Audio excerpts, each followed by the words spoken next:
Is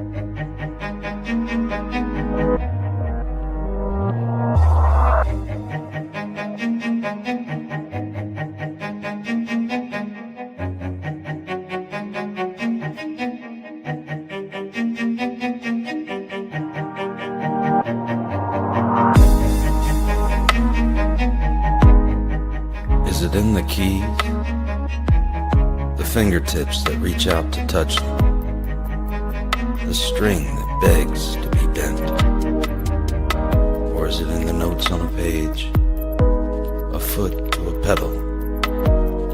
The infinite space between imagination and skill? Or is it simply music?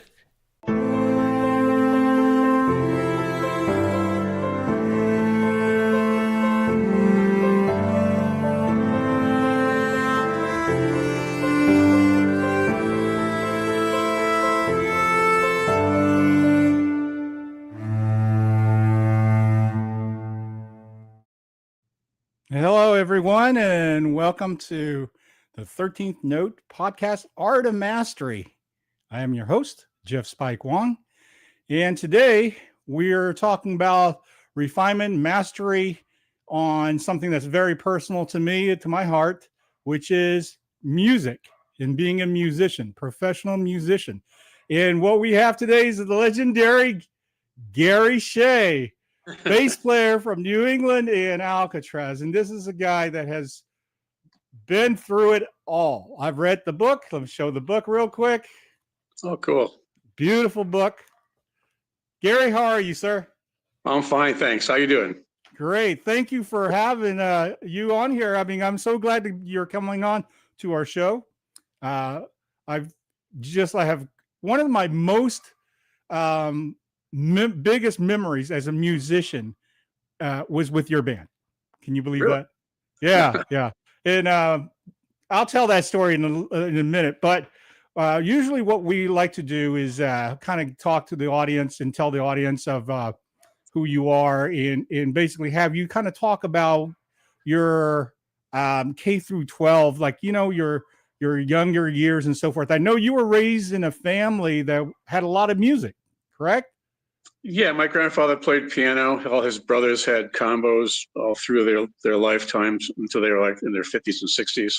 They were all sax and clarinet players. My grandfather was a piano player. Wow. So a lot of music in the house you got to be exposed to. So did you feel immediately at that point, hey, this is great, I want to find my niche and start on that? No, I kind of stumbled into it. My brother had gotten a piano, electric piano. Mhm. Actually, electric chord organ is what it was. Wow. An ace tone. It was a cheap version of a Farfisa.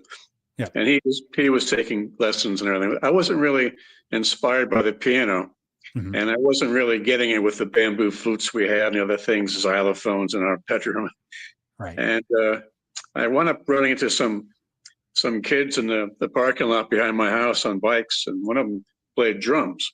Mhm. And his buddy played guitar, and they'd be in his bedroom bashing away. And I started hanging out with them, and eventually I decided I wanted to get a guitar, and that's how I sort of got into it. Wow. That's It was a lot great. of fun. It seemed like a fun thing and And, interesting. yeah. And when you got the guitar, how old were you at that point? It's about 15. Okay. Started late. I started pretty late, 14, Well, 15. yeah, it's interesting because through reading your books, you know, we went through a very typically, like a lot of us who play music, of, you know, getting around with the friends and then the local scenes and so forth. Yeah. And you were in Boston at this time growing up. Yeah, I was in right? Connecticut. I grew up in Oh, you were in- Connecticut. Okay. So I remember reading a lot about that you were developing your chops and so forth and kind of playing in bands locally and so forth. Tell us a little bit about just that, being a kid. What kind of kid were you? Like, were you a sports kid? Were you a happy-go-lucky kid? And then how did that come into, you know, playing in a band thing? Well, I'm a pretty happy-go-lucky kid, I guess. I was on a track team in 9th grade. Whoa. And I was a sprinter. Yeah. But I got the bug for the guitar, and you know, the only way to get that was to get a job. So I got a job picking apples. Wow. For $1 an hour. Right. right? 33 hours a week, all day Friday and Saturday, all day Saturday and Sunday, and after school. Right. And I managed to save up some money and got my first guitar, a Japanese Taisco Del Rey, and Wow. I started, playing it and taking some lessons here and there. And Right. hooked up with a local a kid a few years older than me who was happened to be the best guitar player in town. Mhm. And one day we were in an electronics store testing tubes on our amplifiers. And on the wall were a number of used guitars and a bass up on the wall. Right. And I just bought a brand new Fender Stratocaster, $265 in 1965. Wow. And I had it. It was beautiful. And I was looking around the shop, and there was a Fender Precision bass on the wall. And I took it down. I couldn't believe how big it was. I'd never really held one in my hand before. Yeah. And I thought, this is like an aircraft carrier. Look at this monster. This is cool. And the strings are like telephone wire. Forget Sure. the guitar strings. And we plugged in, and it made the shop shook. And I said, I'm in. How much is this? And the guy said, it was a 1965 64 Precision bass, like James Jamerson's bass. Right. Did all the Motown, all the classic stuff was pretty much done on a bass like that or others. And it was $125 used. I bought it. And that day I became a bass player. I never looked back. I sold the guitar to a friend. That's awesome. That's fantastic. So you still have that Taisco Del Rey? No, I sold it. I have no, and I still can't remember who I sold it to. I have no idea where it went. Yeah. Well, so did you keep the 60, was it 65? 64. 64 P bass. No, later on at the end of high school, I decided I saw Ronnie Wood play the Jeff Beck group at Yale University. Wow. What a show. And he had a Telecaster, the new 1968 reissue Telecaster bass, they were calling it. Yeah. I thought, I got to get that because he sounded so great. And I sold the Precision bass and got the Telecaster bass, which I didn't particularly care for. It didn't sound good at all. I made a mistake there. Right. So I took it on for a while with that. And we played, at that point, we were playing a lot. We were playing every weekend around Southern Connecticut. So I spent my last 2 years of high school playing every Friday and Saturday night. We were in, we'd be in Massachusetts or upstate New York or Rhode Island on the beaches or Connecticut. And we worked a lot. Fantastic. Yeah. And this is, would you say cover band? Yeah. We played Young Rascal songs and My Generation and stuff like that. Awesome. And how big was the so-called British invasion coming out, the Beatles and the 64 thing with, of course, Ed Sullivan? Was that a big impact as well for you? Yeah. I mean, I thought at the time I wasn't playing, and I thought, it's interesting. It didn't really strike me for a while. It didn't strike me until up until about the point, maybe Rubber Soul, I really started getting into the music and into the Beatles music. Yeah. And learning the guitar and learning guitar parts and learning how to play Drive My Car and Taxman and songs like that, and Young Rascal songs coming up.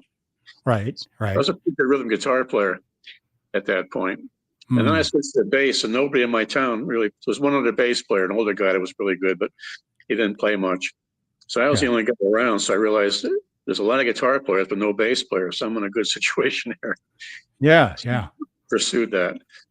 And interestingly, growing up, and for me, it was in the 70s, and I remember having the same impression as well that, hey, there's a lot of guitar players, but there's very few bass players.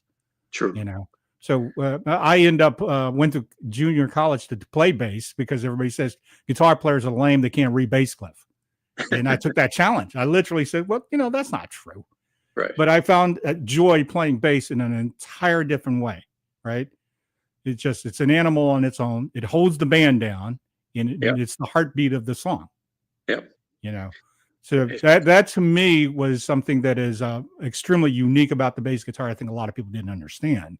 Right. Because I guess, there's a lot of guitar hero worshiping coming out of the 60s, especially after Clapton and Hendrix showed up, right? Right. And like Leo Fender said it was electric guitar. He wanted guitar players to be able to play it. And when people don't see the upright double bass, they assume that the electric bass player is also a guitar player. Because it's not, when you look closely, it doesn't look much different than a guitar, even though it's a lot longer if you look closer. Yeah. They assume you're a guitar player. So they don't connect the bass guitar to bass playing sometimes. So I would Right. people go out to your car, put your favorite song on and blast it, then roll the bass off. And how's that sound? How's that working for you? You know, Yeah. Yeah. and Well, that's especially I think, during the 60s, there was a lot of creative writing in compositioning. I think out of that era, we got a lot of talents and artistry for music and breaking boundaries. right. And from bass playing point of view, I heard a lot, especially like Motown. I'm sure you're a big Right. Motown fan, right? And Right. of course, guys like McCartney just had this fun walking factor that made you pulse and move. Yeah. Yeah, and so I definitely resonated with all that, and even something as simple as, I wouldn't say simple, but when Hendrix Experience came out, Mhm. you know, um, and Noel was a guitar player That's that right. went to bass, but yet his approach with Jimmy really gave the trio a different landscape, Right. soundscape. Yeah. Right. And then there was So Jack Bruce came along with Cream, and yeah, he was doing all kinds of stuff. And he was a seasoned jazz player, starting upright bass, played fretless right. bass, and he was just wailing. And there was Yeah. John Paul Jones in Led Zeppelin, also a Yeah. session bass player and a Right. great keyboard player. Yeah. Played church organ and church and all that, and very good musician. So Yeah. those were great role models for me growing up. That those guys were really doing it on the bass. Yeah. Felix Pappalardi and Mountain Yes. was another great bass player. There was a bunch of them. I mean, Right. uh, Yeah. Leo and 10 years after, great walking bass, just Yeah. amazing walking bass parts, fast Yeah. and furious.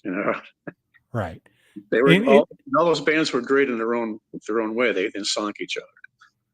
yeah, absolutely. I think that's what made the 60s such a great era for music. It's not just the counterculture in the so-called movement of the society, but the Right, music reflected such a freedom and expression of, the within the self artistry, right? right, Opposed to just where here's a hit song, let's all copy it. The crooners were doing that like early 60s, late 50s, 60s, right? So it was template, a lot of singing groups. right, Wasn't the kind of artistry that we start to get, I think, especially after 65, 66. I right, think that's really where it started to explode from that. right. Prior to the Beatles and the Rolling Stones and all that, it was all solo artists like Bobby Rydell and Frankie Avalon, Paul Anka. Yeah. Yeah. They did singles, they did one song, and Right. people didn't really buy albums. And it wasn't until the Beatles came along, people started buying whole albums and listening to all 10, 12 songs. And Yeah. that Yeah. revolutionized everything at that point too. And then there was this great wealth of music. I mean, all kinds of great bands came out.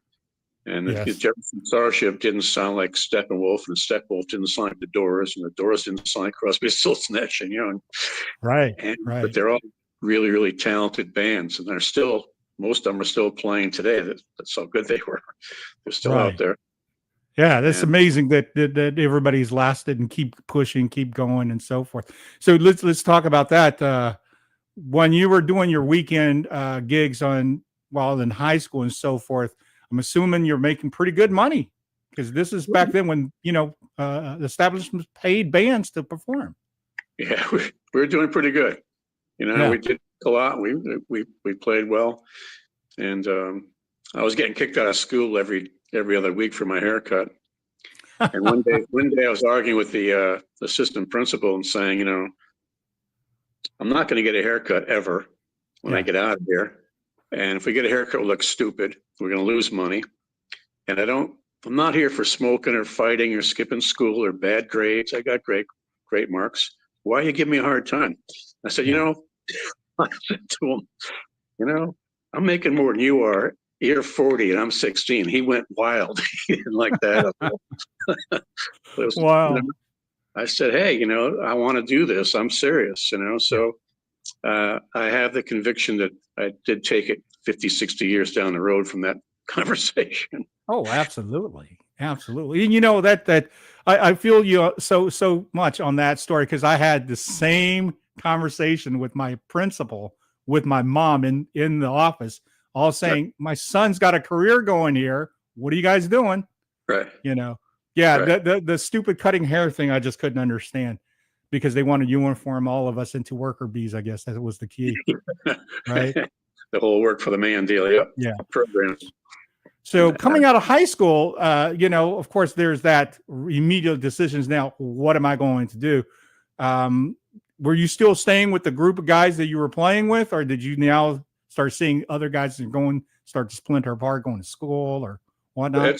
It's splintered off because, well, actually, we the draft was going full tilt boogie at that point. Yeah, it was turning 18, the draft age.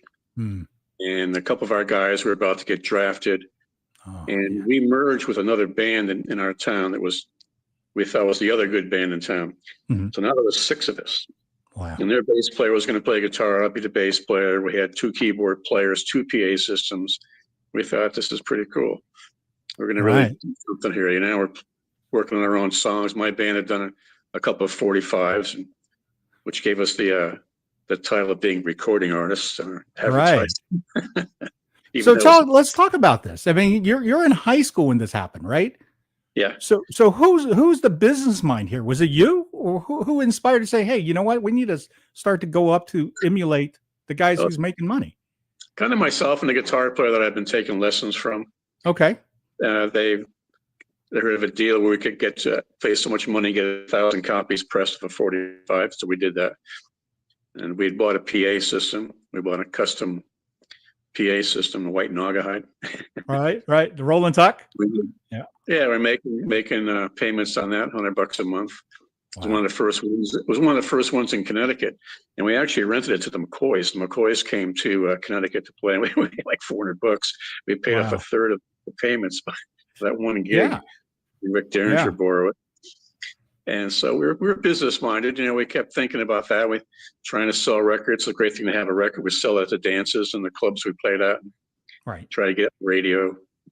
And our booking agent was the biggest disc jockey in Connecticut at that time. We worked our way into that slot. Wow. And that was going great. And then I went to rehearsal. I was just graduating high school, and all was well. And I went to rehearsal, and they said, you know, we were talking, and we figured that 4 guys make more money than 6 guys, so you're out. Wow. That's so brutal. And I bought a van. I talked my father into going halves on a van. Yeah. He could drive to work, and I'd play half the weekends, and had a Corvair van.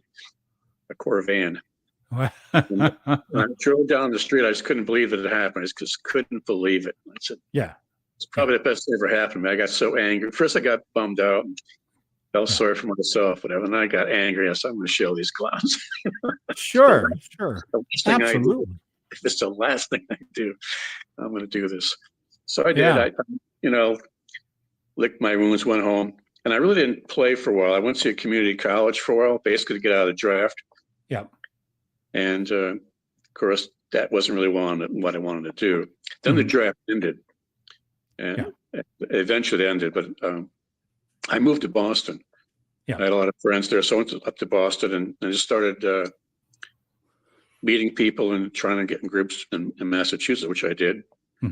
We kept networking with that, and playing in some Boston bands. And I played in a band with a guy named Barry Brandt that became the drummer for Angel. Way back in 1970, 71, something like that. Wow. Guys like that, you know. That was a very, very robust scene over in Massachusetts, wasn't it? Yeah, and there was no such thing as Aerosmith. There was no band Aerosmith. I mean, that's how long ago that was. It was Jay Giles were the kings of the roost for sure. And the college was there. Yeah, played a bunch of played some Berkeley guys. We had a cool band called Killer Oats playing John McLaughlin songs in nightclubs. That one was real big. Wow. And you were doing this in 70, 71? Yeah, 71, 72. That's just, you know, it's out of the box, first of all, right? Yeah. Because usually what's on the charts is that a little bit more softer, easier listening pop and so forth. Right. And, we were kind of music snobs. You know, we liked progressive stuff, listening to a lot of jazz at that point. Yeah. And I didn't want to be a jazz guy. I didn't want to go to Berkeley school and be in Dave Brubeck's band or anything like that. I didn't want to do the jazz route. I wanted to play creative, heavy music like the first King Crimson album, like the Moody Blues, orchestrated, classical, English sounding music, as opposed to, say, the Grateful Dead or the Jefferson Starship or the West Coast kind of sound, the San Francisco sound was going around. Yeah. And I thought the best place to find that would be to go to England. So I went to England. I was 21 and I just got on an airplane and went to England. Yeah. Camped out there for a year and a half till I got kicked out. And that was an incredible chapter in the book about the England, because I'm just assume, because I'm a little bit younger than you, and I've always read about this, that English cats love America. They love the bluesy stuff, and so they emulated and imported that over. And then next guys here in America start going over there, especially after Jimi Hendrix made it. Right. Once that kind of opened the door, everybody kind of went, well, there's the pool of talents over that side of the pond. Right. So yeah, you want to share a little bit just about the way how you made that decision and your experience. Well, yeah, one of my favorite bands was Spooky Tooth, the original Spooky Tooth band. Yeah. Luther Grosvenor was the guitarist who later became Ariel Bender in Moth the Hoople. Yeah. And I met him, went up staying at his house and goofing around. We were doing 4-track. His neighbor was doing 4-track stuff, and I played on some of that stuff. And I was surprised that he and the guys in Spooky Tooth were really into Nashville. They were into Barefoot Jerry and Area Code 615, which are two groups in Nashville from back in the 70s that were the top session guys. And that's all they listened to, those guys and Stevie Wonder, all into the Nashville thing. They're going to go meet Traffic, they're going to be into some new thing, and they're into country music, American country music. Yeah. That's what they're into.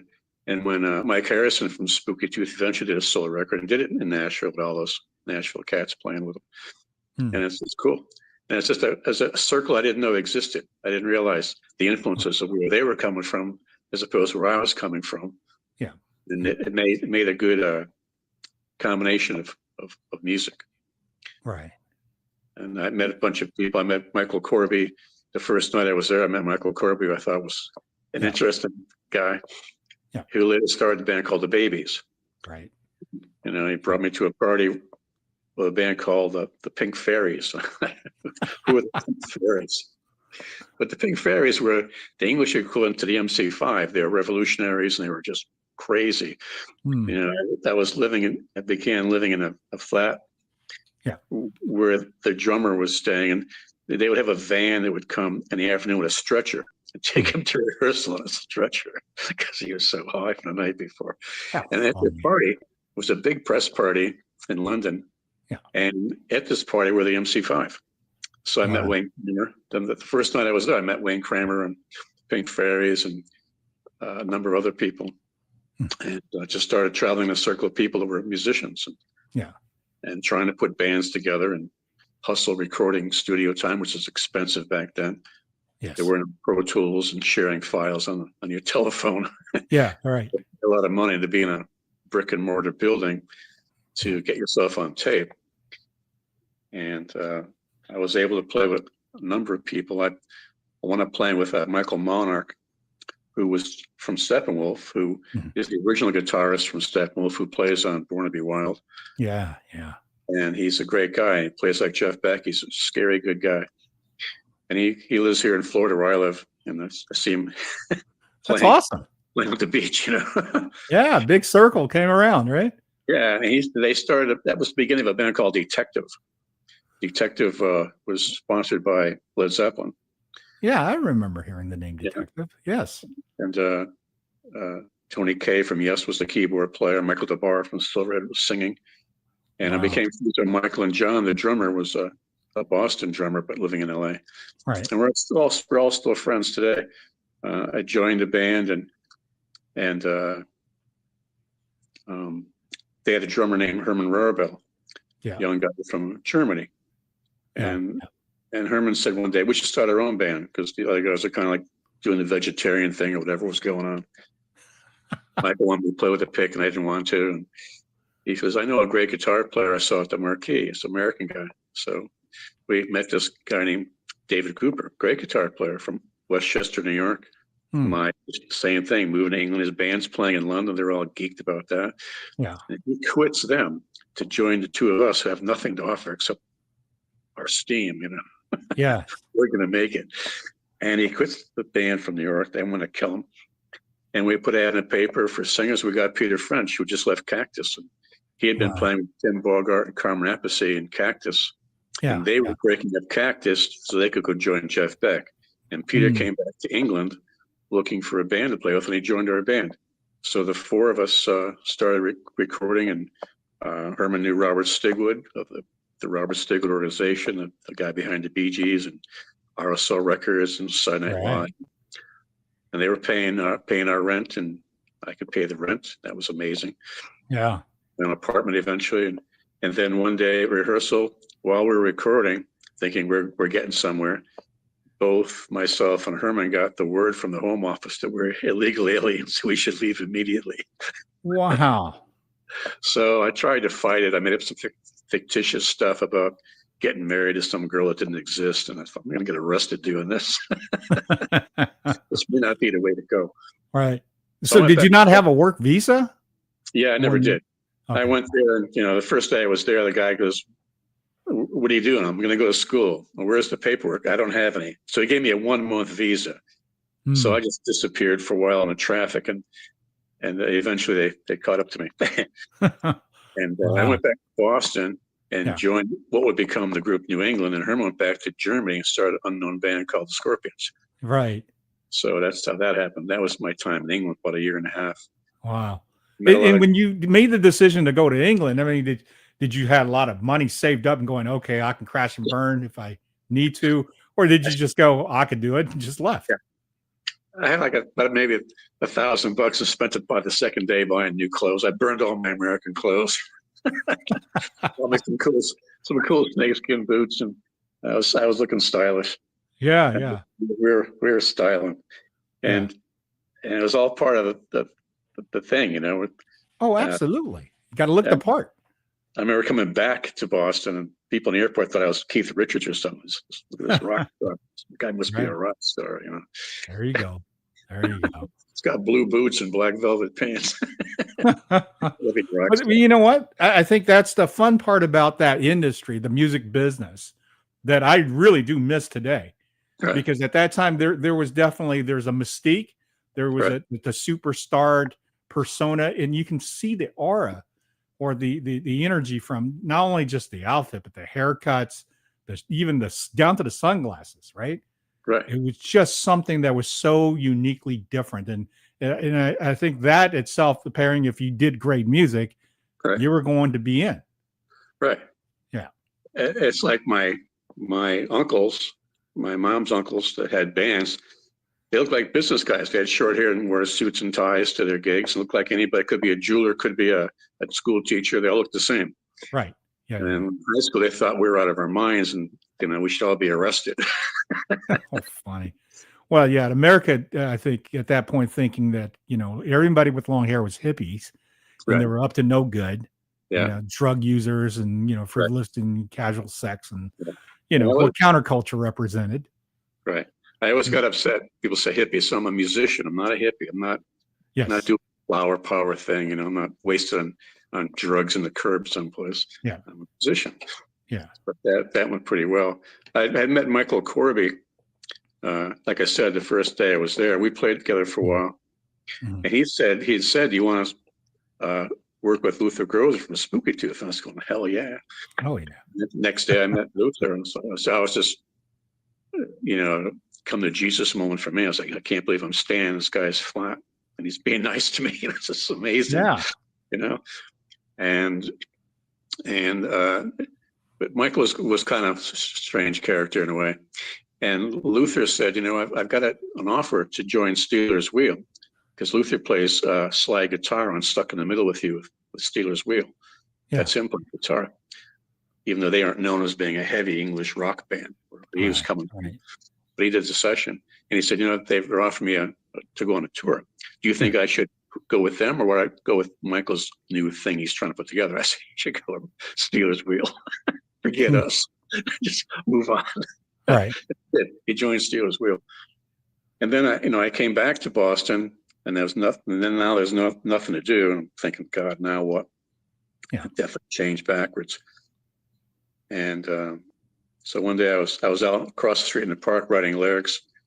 Went to my apartment to have lunch, and I turned the TV on. And there was the Mike Douglas show. Yeah. Which was the big thing back in the afternoons in the 70s. It was a talk show, and he had musical people on there. Yes.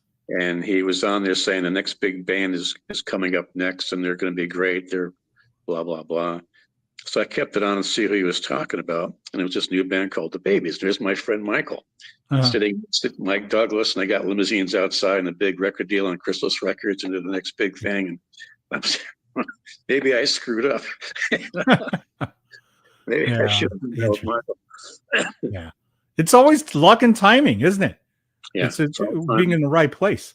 It's networking, being there. You can't stay home with mom and dad. Yeah. And so many people, you hear those stories, city to city. This guy's the best guy in Philadelphia. Yeah, well, there's guys that are really good in all the earth. Yeah, exactly. There's that, to realize that that's okay. You're the hot guy in your block, in your subdivision, but if you really want to do it, then you're competing with the whole world. Yes. Everything is recorded before, everything recording right now, and everything in the future. There's some hot guy like Eddie Van Halen's going to come along and blow the roof off the place. If you're a guitar player, can you do that? Or is that your focus? Right. So it's about networking, meeting people. And back then there was no internet, so it was all about having a phone book. I've got phone book with all these crazy numbers and people. I can't believe I had their phone number in the first place. Oh, I bet. But networking,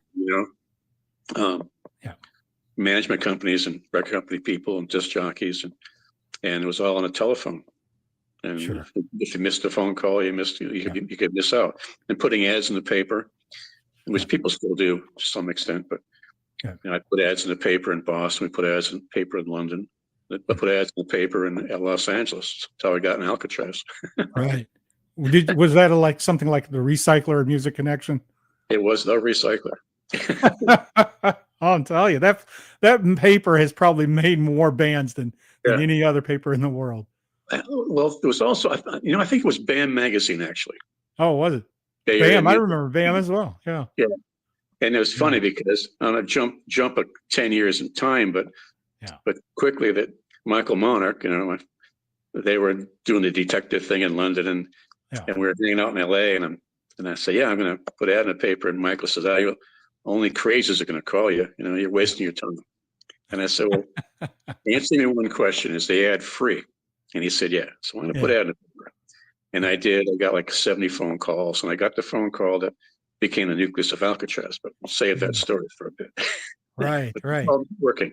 It's all about networking and schmoozing and meeting people and available. Yeah. Scene.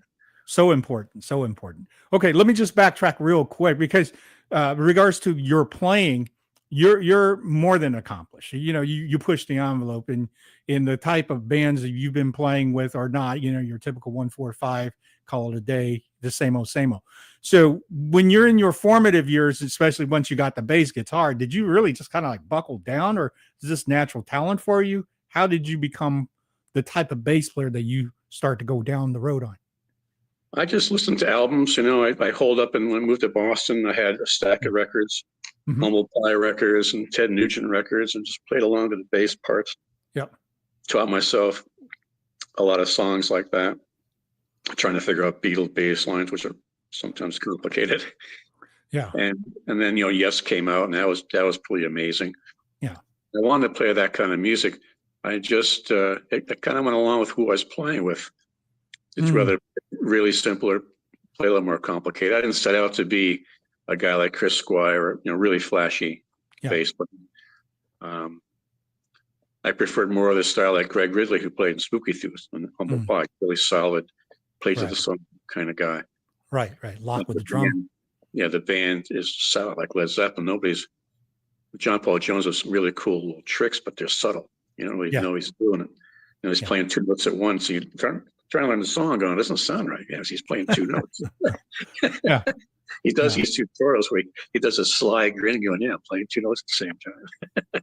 Yeah. So he's cool. I think that the Zeppelin platform allowed them, all four of them, really spread their wings quite a bit. Yeah.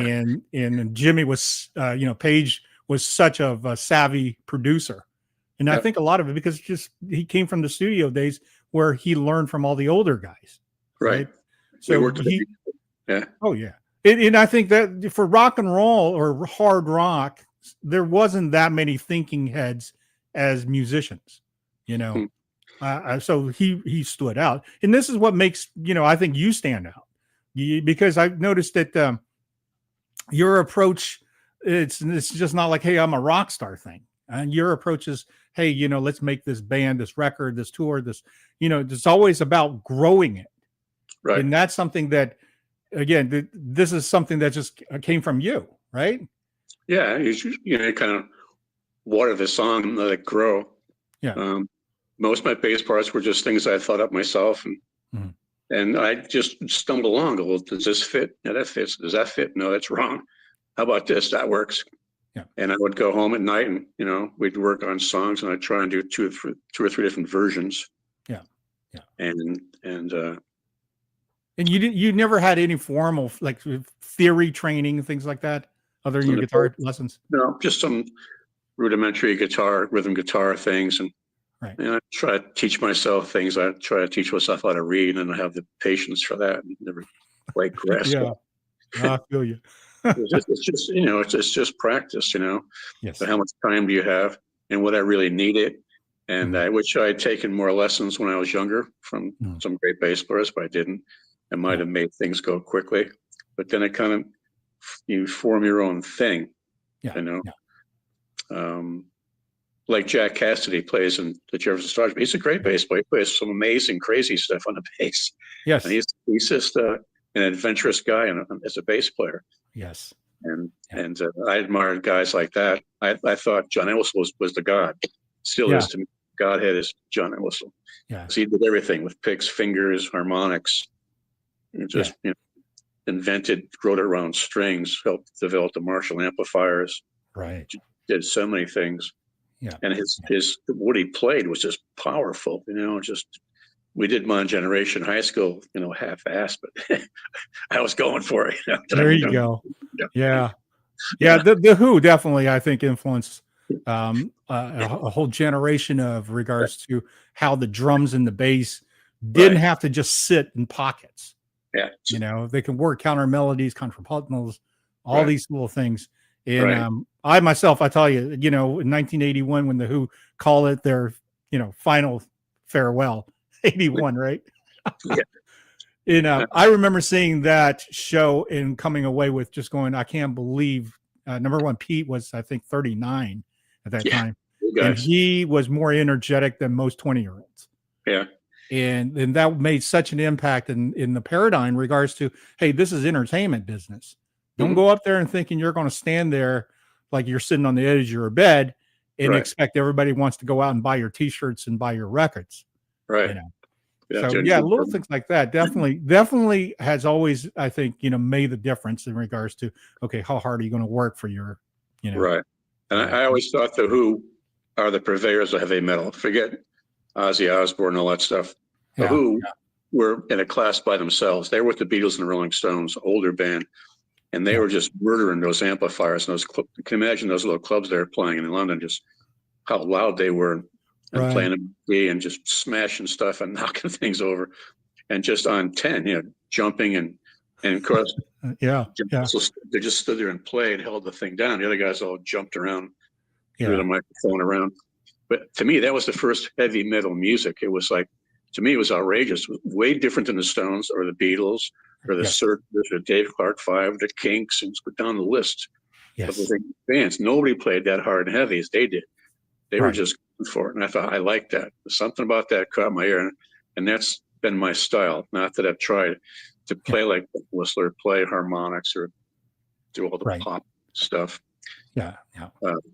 But that's in the back of my mind. That's the nucleus of my heart. Just that Right. whole time period and that kind of bass playing. Right. Well, I definitely noticed the path that your band. Let's start with New England. New England, and I'll share with the audience and you regards to when I first heard of New England, I was uh, buying teen magazines such as 16, Tiger Beat, things like that because of Kiss. Right. Right. So now I know there's a story that ties with coin management with you and in that particular group, and it makes perfect sense because you got to do the MSG gig, which it's iconic, right? Yeah.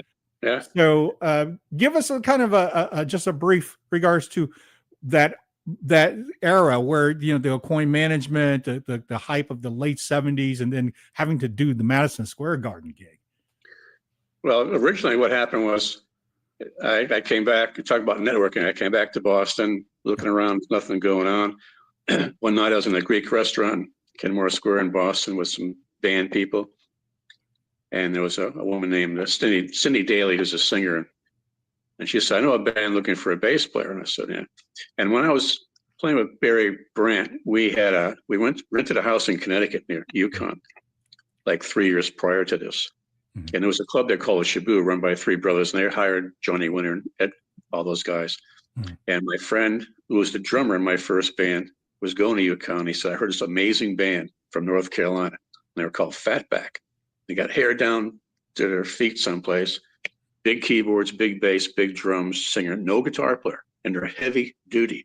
They did a whole half-hour version of Todd Rundgren's song Under the Ice, and they're amazing. They're called Fatback. Huh. That's nice. So, 3 years goes by. I went to England. I'm back in Boston, looking for something to do. And Cindy says, I know a band looking for a bass player. And I said, yeah, who? She said, a band called Jack. And I said, that's nice. And she said, well, they're called different things before that. And she named a few more names. The kind of guys that keep ahead of the law by changing their name all the time. And so finally she said they were called Fatback. And I said, whoa, whoa, whoa. I said, do they have Southern accents? And she said, yeah. I said, give me the phone. And sure enough, it was that band, Fatback. Wow. And it was Jimmy Waldo. And next month, coming December, it will be exactly 50 years that I met these guys. Right. Wow. There in December 1974. Yeah. And auditioned for them. And I went to, they had a ranch house they owned, big trucks in the yard, cats, dogs, people. I go down in the basement. Wow. They had more gear stuffed near than a music store. And the stuff was hot wired together and stuff wasn't grounded. It sounded amazing. Jimmy had a customized RMI electric piano, the Hammond organ, Leslie's upside down, Marshall cabinets, big drums, playing original music. And I listened to the music and I thought it was pretty good. Right. And they had, I was the 17th guy to audition for them. And Jimmy said, well, tomorrow on Sunday is 6 o'clock. I'll let you know if you're the guy. So I called them at 5 o'clock and I said, I'm the guy, right? They said, yeah, 3 of us like you, 1 doesn't, so you're in. So that became New England, 1975. Wow. We didn't play Madison Square Garden for another 4 years. Right. So we started off playing, we played like 90 gigs in 75 up through Maine, Vermont, New Hampshire, Montreal, all the private schools. And was it original music at this time, or are you still throwing covers in? Playing some other stuff to get hired. Sure. And we couldn't get much further with that. It was a no end street, and we could get a bigger PA or a better truck. We're still playing cover songs in a bar, and we want to play our own music, be our own selves. And then John and Jimmy got an offer to play with a girl named Annie McClune, like Linda Ronstadt. And we broke the band up. I went to Los Angeles eventually with some other friends of mine. Yeah. And that record came and went. And then 2 years later, they said, we're going to get back together again. Yeah. Would you consider coming back? We can't find anybody that plays like you do. And I said, no. I said, it's snowing back there. I'm in Los Angeles. No. Yeah. I know it's just 16 degrees and it's November. Yeah. And they called 3 times. And I met Al Stewart, auditioned for Al Stewart's For a Year of the Cat. And I had the gig to do a tour, which would be the Year of the Cat tour. The record had not come out yet, but I learned the songs and played in a rehearsal studio with him. He's looking for a good backup band in different cities. And I thought, wow, and it was a lot of money for the time. if I got Right. the gig. And these guys said, "Come on back and start. We're going to do our original music, hope we get some of this, Right. that." But I thought about it, and I've never been a side guy. I've never been a for hire kind of guy that, Yeah. it's always been part of the group, Yes. of the scene itself. Yeah. Yeah. And what we had, I liked what we had. I thought our original music was really good. Yeah. And just before I'd gone to Los Angeles, someone gave me a tape of this guy. So this guy is great. They're getting a record deal. Mhm. He does all the stuff himself, and he's brilliant. You should go audition for him. Mhm. And I listened to the tape, and I thought it was really good. I said, not as good as what we're doing, but I'm going to pass. And I went to LA, and it was the band Boston. Mm. Said, well, I still stick to my guns. I still like what we're doing. Right. Right. In a different wavelength. And I'm the bass, but I'm making bass parts, not some guy showing me here, play this, play that. Right. So we went back and we rehearsed for 2.5 years. We had a deal in Philadelphia to do 16-track tapes through John, the guitar player. Mm-hmm. Jim and I drove taxi cabs for a while, and we put the band together. And eventually, the third set of tapes we made clicked. Someone played, a guy from Electric Records played our demo tape for the people behind KISS at a gig in Providence, Rhode Island, Yeah. in 1978. And they said, "Who are these guys?" And they said, "These guys are out in the woods and they're really, really good." And the big thing was, well, this is great, but can they do this live? I mean, there's a lot going on here. There's a lot of singing, there's mellotrons, there's string parts. I mean, 4 guys can do this. I'm going, you got to check it out. And sure enough, that was us. And we met Bill Coyne. And we'd already talked to Clive Davis, and Clive Davis was coming to Massachusetts on our own recognition that we hooked that up. Mm. Turned it over to Bill Coyne. He knew Clive personally and everything. So we auditioned with six record company presidents, flew to Massachusetts, up to the woods from the airport to see us do our thing in this little cottage with the walls knocked out. And inside we saw Pink Floyd, sounded great in there. It was perfectly tuned. It was loud, but not too loud. Yeah. And all 6 of those guys offered us record deals. We could have gone to RSR Records, again to Robert Stigwood, Crystal's Records. Chris Wright told me we're the best band he ever seen since he discovered Procol Harum. I'm going, wow. I'm going, yeah, right. Don't believe it. And all that happened. And, Clive Davis, he wanted us on Eris, his new label, Eris, they're really bad. Right. And he said, we just signed to Kinks, but you guys are heavy duty. Elektra said, you guys are the American Queen. We need you. We need an American band like that. We got Queen wanted an American band like that too. You guys are the guys, sign here. And that was Danny Goldberg. We said, think about it. We went up going with Ron Luxembourg, who had been the president of Epic Records for 15 years, and had a new label, but had a terrific team of guys he hired. And off we went with that. And we did our first album, then we did the Madison Square Garden thing, as well as the Silver Dome, all the arenas in North America. Pretty much. We also toured with Journey, AC/DC, and fantastic. the Kiss Dynasty tour. By the time we played Madison Square Garden, we'd already played on tour with Journey, AC/DC, and all that. So we got encores every night in the Kiss tour. That was never a problem. And it went great. And then as we went into our second record, the record company failed. Just went out of action. They spent all their money in 1 year rather than 3, and MCA pulled the plug. That out of the 40 bands we were acquiring, which we're going to keep 4, and you guys are one of the 4. Wow. So we go to LA to talk to Bob Siner, who's the president of MCA. And here we are in MCA, a big label, and they got the Who and MCA. So people don't realize there's only 20 spots in the top 20.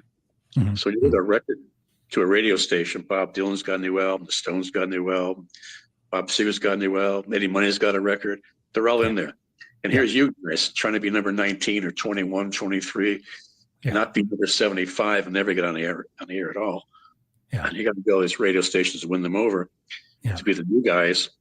And then they bump somebody out of the way to put your record in there. So we learned how to play that game, and we did really well. We got the top 30. We got the Kiss tour and everything. And then we did a second record.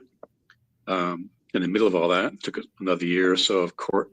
That kind of slowed us down. Did a third record with Todd Rundgren, which is really, really, really cool. Because we were all Nas fans. All 4 of us were heavy Nas fans. Right. Back growing up in Connecticut, one of my favorite American bands was Nas from Philadelphia. I can imagine. It was sharp. Yeah.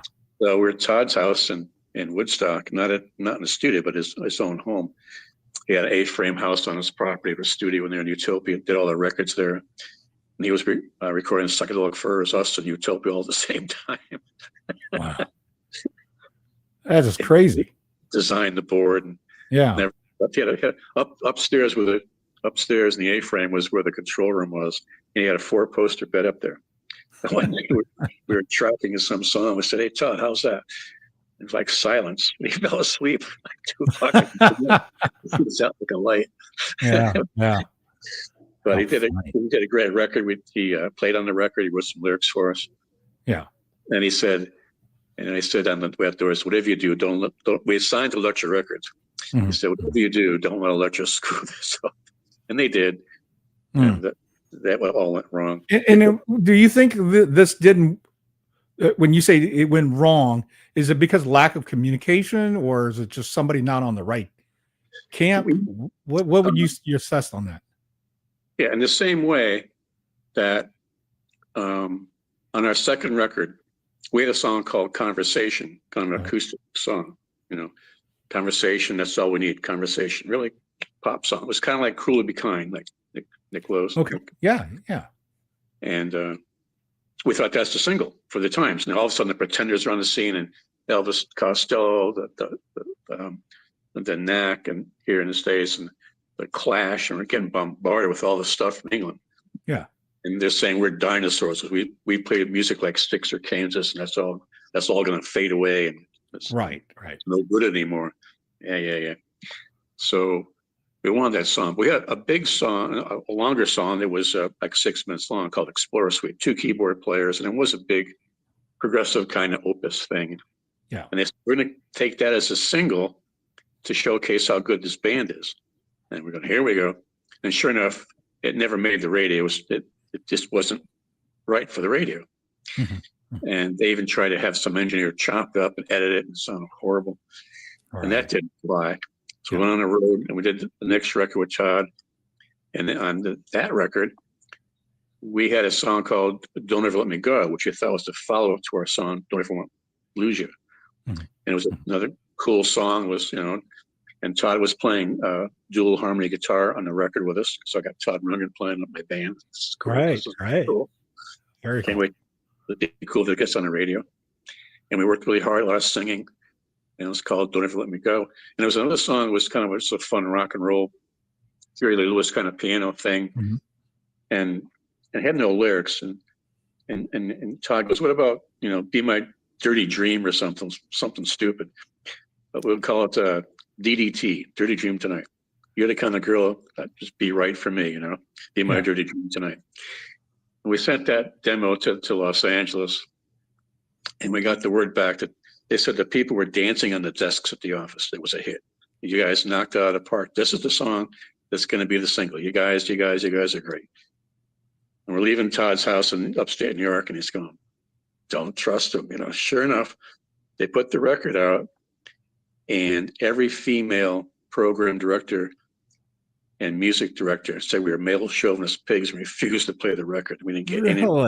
And then Electra dropped the band from the roster. They kicked us off the record. That's terrible.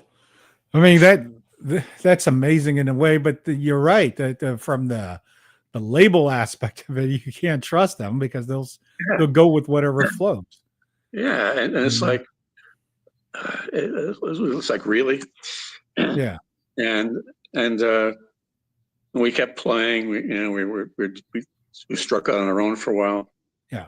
Doing one-off gigs, us and the Ramones and University of Maine and all that kind of thing. And then John, the guitar player, quit. Yeah. We put the word out to all the guitar companies. Yeah. And Gene Simmons rang us up. He said, "We got a guy here in LA that's working with us in the studio." Right. And he played for Dan Hartman, Laura Nyro, Felix Cavaliere. He played on Happy Days with Pinky, whatever her name was. Tuscalero. Yeah, so Fairmont Studios has a huge record plant studio in there no one knows about. But he's in there playing that music for the TV show. And he's writing with us. He said, what you guys need, a great guitar player, a really good guitar player, great singer, and has great songs. Yeah, yeah. And so he sent us a tape to Boston, and we thought, this is pretty cool. It's like Heavy Foreigner. We thought, this is right. This is what we want to do for sure. And so he flew to Boston. We picked him up at the airport, drove him out to our little place out in the woods. And he sounded pretty good playing our stuff. Yeah. Then we surprised the hell out of him. We had learned his songs just for kicks while we were waiting around. Yeah. He couldn't believe how that sounded. He's going, Right. man, nobody sounds like you guys in LA. Nobody sounds like you guys. What are we going to do? What are we going to do? Let's sleep on that. So next day we thought about it. What are we going to do? Yeah. Do we keep the New England thing going with a new guy? Or let's just start a whole brand new damn band and go for it again. Yeah. Damn torpedoes. Let's go. And he had a lawyer friend in LA that could pay for rehearsal time. Jimmy had an aunt who could crash to her house. She had a big house and an extra car. LA, here we come. And I just turned the key in my apartment, never saw it again. I had that place for 15 years. I had that one apartment. And just walked out of it. Just walked away. Yeah. Said, see ya. And we rehearsed with Vinny for about a little less than 2 months. Yeah. And then the guys in Kiss decided he could be in the band. His wife had just had babies, twins, and he was broke.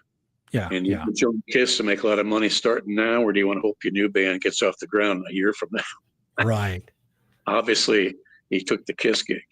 Sure. So, yeah. And for all the audience, this has been Vincent Cusano. That would be Vincent. Yeah. In the project, you guys were tentatively naming it Warrior. Yeah. The name was kind of Warrior just for kicks. Yeah. And so, let me ask you this. You had this progression of 3 records with New England, where the first album came out. And it was really nicely done. It was produced by Paul Stanley of Kiss. Yeah. And Mike Stone from Queen. Yeah. In that sound, I've listened to that record, and it reminded me very much of 78 studio sound.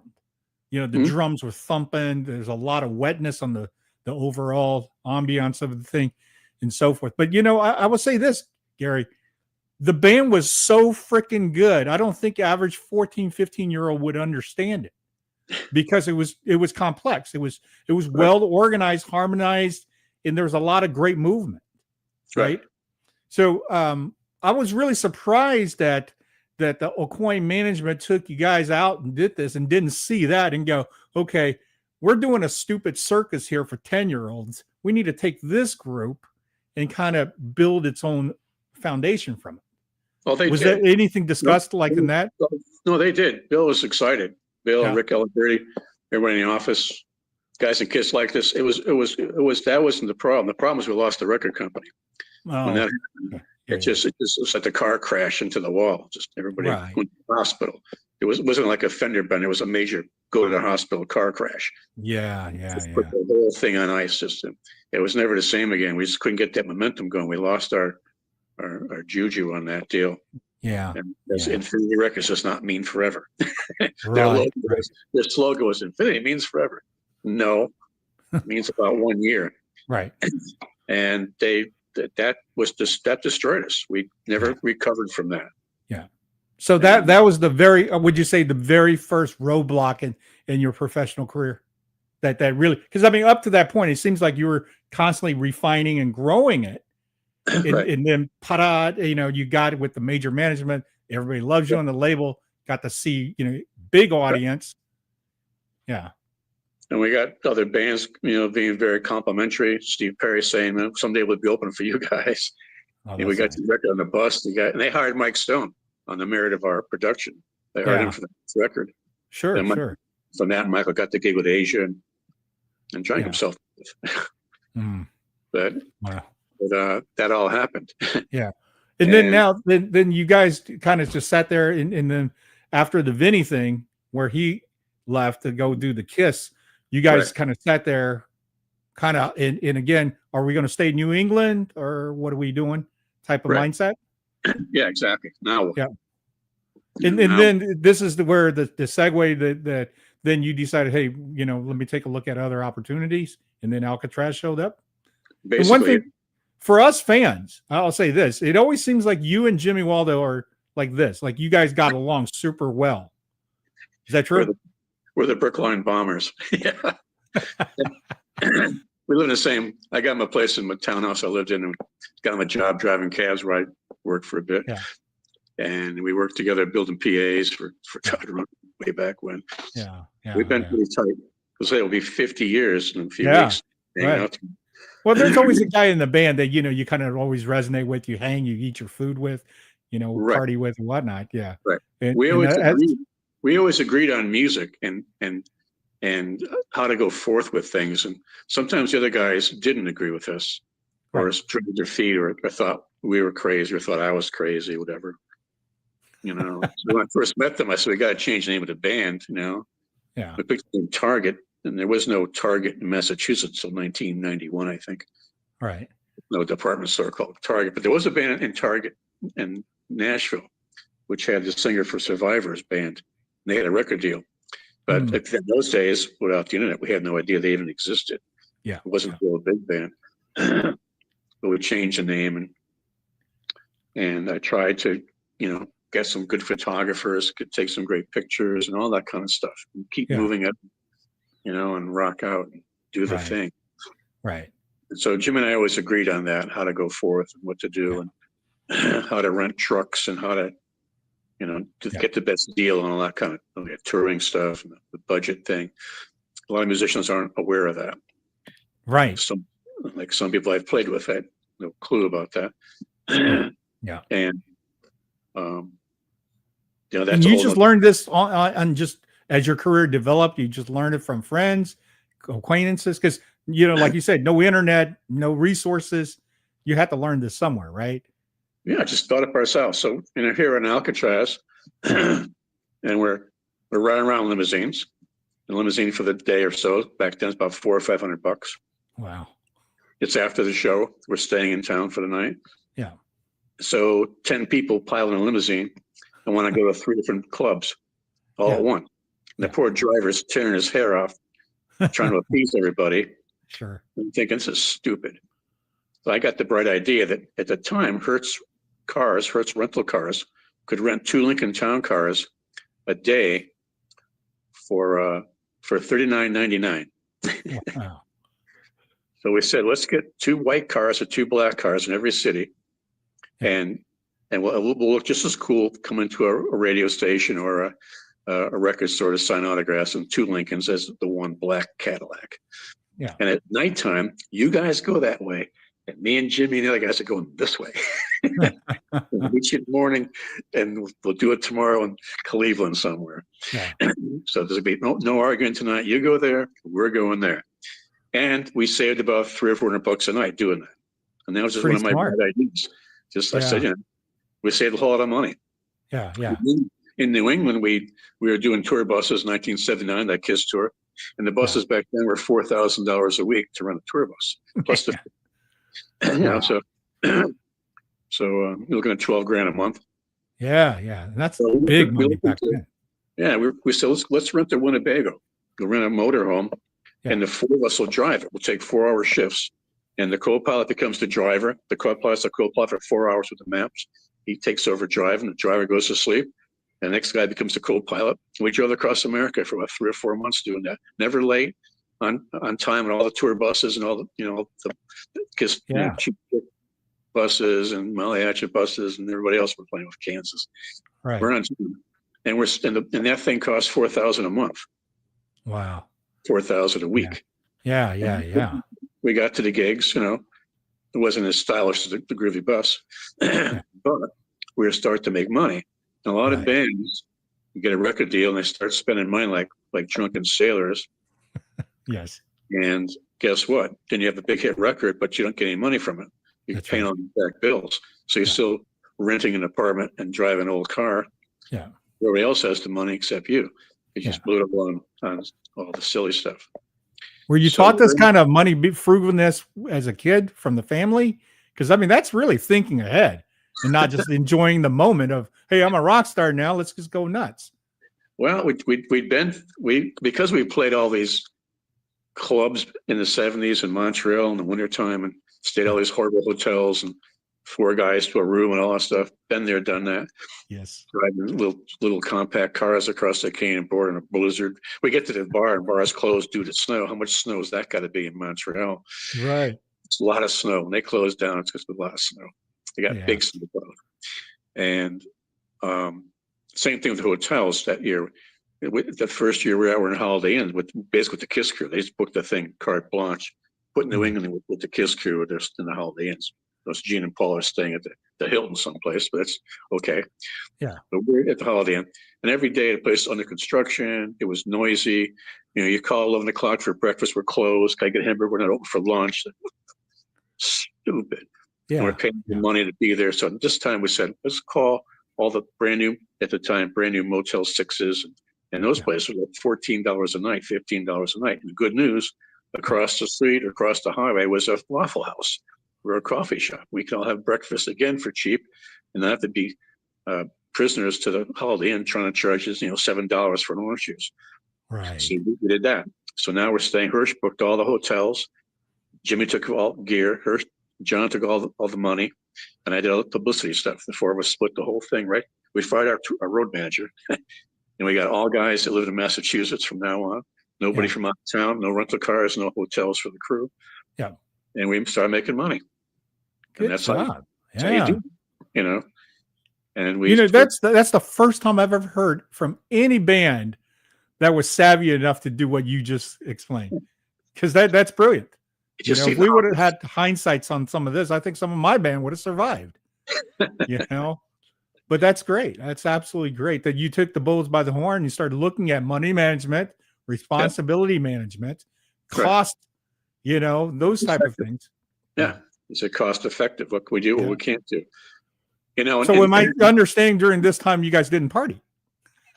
Yeah, we were angels. And the thing is, we had a crew from local guys from Boston. They'd kill for us. These guys are younger guys, but they didn't have any. We auditioned guitar techs in New York.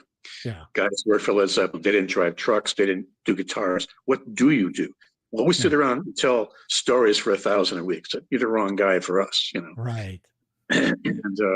And oddly enough, my friend, the guitar player of my high school band, had gone through the Army, and he was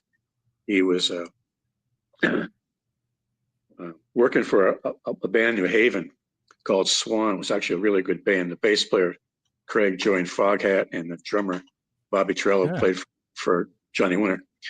Wow. And Jerry was driving their truck, and he'd sit in for a song or two with them and drive their truck locally around Connecticut. And I rang him up and he said, "What are you doing?" I said, "Well, we're in Long Island at Pink Floyd's place, rehearsing with Kiss in the other room. And we have no guitar roadie." He's going, I'll do it. No. We're friends, He's going, no, I'll do it. I said, "Well, I go in the black car and you go in the yellow truck. We get to go to the party because I can handle that." So he was our first guitar tech in that first tour. And that was kind of so when we played Madison Square Garden, 2 of us were standing against my line of SVTs going, "We're bad. We're so bad." So much for our high school in Southington, Connecticut, the principal and the assistant principal and everybody else. So it's kind of cool to have him with me on that special next, because that was the key word. We've played a lot of arenas, the Capitol Center in DC and the Omni in Atlanta, bigger places, but there's something special where I grew up was Madison Square Garden. You play in Madison Square Garden, oh God. Yeah. No doubt. I mean, even growing up here in Texas, that I my whole life thinking going to go play the Garden because of stories like yours. And we'd already played Sam Houston Coliseum, the Tarrant County Convention Center. We did that before we got to Madison Square Garden. So we were prime, and it's like, let's do it again. Right. Oh my God. Wow, that's incredible on that. And that's the like I said, it just went up in such a great, so-called crowning moment. It's almost like validation, right? Like you said, standing on back line, looking out and thinking, hey, we've arrived from all that hardship. And then having to redo it again. That part takes, that takes heart. That takes a lot of soul and spirit out of you. So let's talk a little bit about that. I know I'm eating up a lot of your time. That's cool. But I'm going to tell you, the Alcatraz thing is, I think, a lot of us, coming of age of becoming musicians were perfect for your band to come out and give us what you guys delivered. Because I heard the Steeler record first and foremost when I was just graduating from high school. I was like, okay, who's this kid? He's great. He's not like Eddie Van Halen. He's different. Right. So when you guys got the word that Graham was looking for a band, as it was described in the thing, he at that time already picked up Yngwie, or did Yngwie come out? No. Yeah, I put ad in the paper. Okay. And I got some phone calls. And one night, this crazy English voice said, "Are you a bass player?" And he said, "Imagine my neighbor Graham Bonnet and Barrymore Barlow from Jethro Tull on drums and Zal Clemson from Nazareth. We need a bass player. Are you the bass player?" He's screaming on the phone at me. I was going someplace and taking a phone call. Yeah, sure. Sounds good to me, man. And he said, "Do you know a keyboard player?" And I thought about it. I said, "Yeah, Jimmy lives a half a mile down a hill from me in West Hollywood." Yeah. So I called Jimmy and I said, "Listen, I got this phone call from this English guy." So I said to him, I said, he goes, "Well, who are you?" And I said, "Well, you may not have heard of us, but I was in a band called New England." He goes, "You were backstage at Electric Light Orchestra in Providence, Rhode Island, eating all the shrimp." And I said, "Yeah, that was me." So he knew who New England was. Yes. And so we had a meeting, took a meeting, as they say in LA. Yeah. We went to the Hyatt House on Sunset, the Riot House where Led Zeppelin kept camp back in the 70s. Went to the bar, it was Sunday at noontime, and proceeded to get polluted in there. We staggered out of there. And we met Graham, and we won. We talked about having a band that was kind of like Michael Schenker, kind of like Rainbow, in the same vein, European sounding. Yeah. That wasn't going to be wimpy. I mean, with the word wimpy, but it wasn't going to be the Carpenters. It wasn't going to be a different. It was going to be more of a hard rock thing, like early Rainbow or something like that. Yes. And that was the idea. Yeah.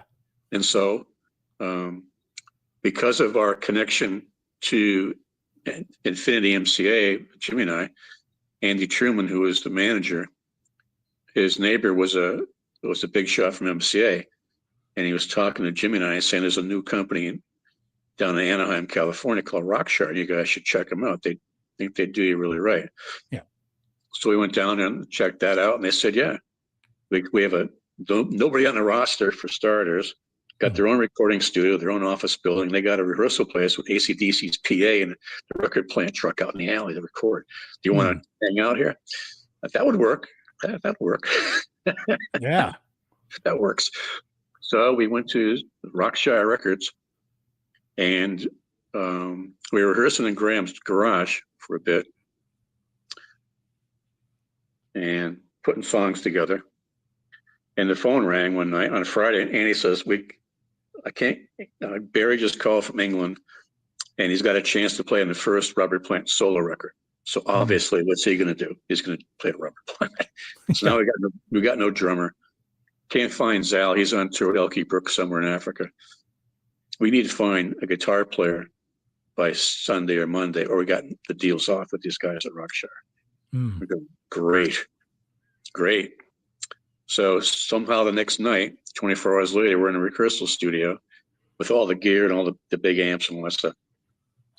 And this guy, a little teeny small amplifier and short hair. And it's Lawrence Jabbar from Wings, from Paul McCartney's band. Great guitar player, but not the guitar player for our band.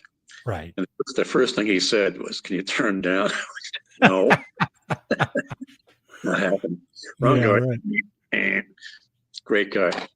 But no, he wasn't right. And of course, Andy's jumping around the room going, "That's it, Wings, Rainbow, New England, I can sell this." Go, "No, he's the wrong guy. He's the wrong guy." Yeah. Somehow in the next 12 hours, Andy made some phone calls, called some young kid at a record store. He said, "Who's hot?" And he said, "Yngwie from Steelers." So Andy called up Yngwie and said, "Do you want to rehearse for this new band with Graham Bond, the guys from New England?" He goes, "You're one of my friends, put me on, right? Just a crank phone call." He's going, "No, it's the real deal." He goes, Yngwie's going, no, man. Really? Because he's such a Rainbow freak to work with Graham Bond. He was just frothing at the mouth. Yeah. So he came the next night on Sunday night and just pounded out all that stuff. Knew every rainbow note that ever was ever played backwards and forwards. And I know that stuff. I've never listened to that much stuff before meeting Graham of the rainbow world per se. Yeah, yeah. He knew every song backwards and sideways. And we said, this works. So we got Yngwie. And then in the meantime, we took about 2 months to find drummers. We auditioned a bunch of guys, and for different reasons, they didn't work out. Like Ainsley Dunbar came and played with us. Yeah. Awesome. Sounded like, when he played the drums, it sounded like how we should sound. This is the tempo. Yeah. Second time around it was even more intense. But he wanted to only play on the record. He just wanted to play on the record, maybe play in Japan, but not be in the band. We wanted a band guy. And we auditioned Clive Burr from Iron Maiden. Right. And he wasn't right either. He was kind of slow at it. And I don't think he had good health at that point. And that didn't work out. Even though people say he was in the band, I see all these things on the internet. Oh yeah, he was in the band. No, he was never in the band. Yeah. And it wasn't Graham's band. It was Alcatraz. It was a group. Yes. Graham did not want to have a band. He's not a band leader. He just wants to sing and watch TV. and I go now, I've been here for like 3 hours, I need to get some more beer. That would be Graham. And again, they're the ones doing all the trucks and the Winnebago and the guys. Right. Worrying about paying everybody. That would be us with the management at that time. And Graham, not so much. And we ended up getting Jane Uvina, who had been in Alice Cooper's band, done a lot of sessions, worked for the Pointer Sisters and Ronnie Wood, the Yellow Jackets, fusion band, the Yellow Jackets. Yes. Really, really good drummer. Yeah, yeah. And Andy didn't like him because he thought Alice Cooper was Chris Old Hat and over the hill. Oh, you crazy Alice Cooper. Yeah. And always going to be Alice Cooper. And he's a great drummer. And he told Yngwie that Jim and I didn't like him. He told Graham that Yngwie didn't like him. And we were going to rehearse one day with Yngwie saying, that guy from Alice Cooper, we thought he was pretty good. He goes, really, man? I thought he was great. I stopped the car and said, wait a second. He told us you thought he was not good. And he goes, no, he's really good. I never said that. Went to a payphone and called Graham. Graham, did you say that about the drummer? He goes, no. And he told me the 3 of you guys didn't like him. Oh. So we went to his house next morning, all of us, like 10 of us. I was supposed to go there for breakfast with a couple of receipts, just me, and I showed up with 10 people going, hey, I brought my friends with us. By the way, this guy with the curly hair and the beard, he's the drummer. He's the guy. And that's Jane Uvina, who became the drummer for Alcatraz.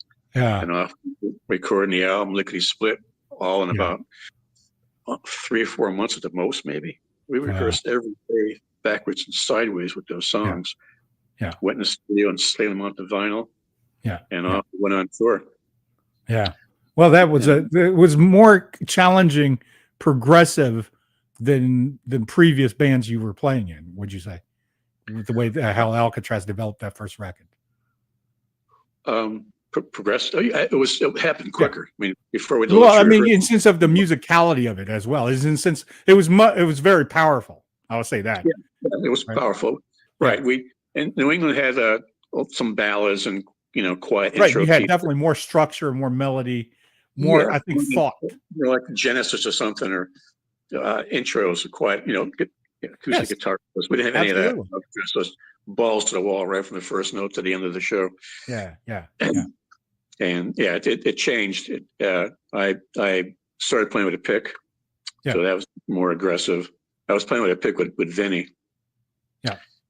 And so all the New England stuff, as a bass player, I play with my fingers, and now because I play with picks. Yeah.